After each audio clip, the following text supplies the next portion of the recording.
We know that we are to take the gospel out to others, that we are to see to make believers, to make disciples of all nations. And in making believers and bringing them into the church, they become ministers of the gospel. Often in the church, we get wrong that we think that the pastor or the formal staff are the ministers of the gospel, but what we see in Ephesians chapter 4 is that the congregation is the ministers of the gospel, and that the pastors, pastoral staff, or the pastors and the pastoral staff and the rest of the staff exist to equip the body to be ministers. And then we need leaders of the church.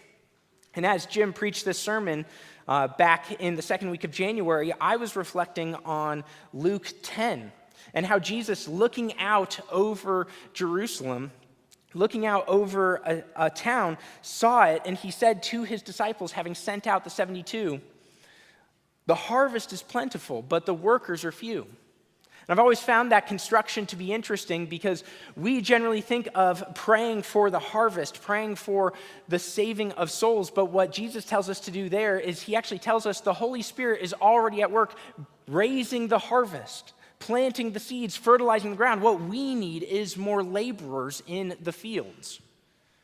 And so as Journey Church, we are encouraged to pray both for here and for Tucson more broadly, that there would be more laborers in the fields, bringing in the harvest.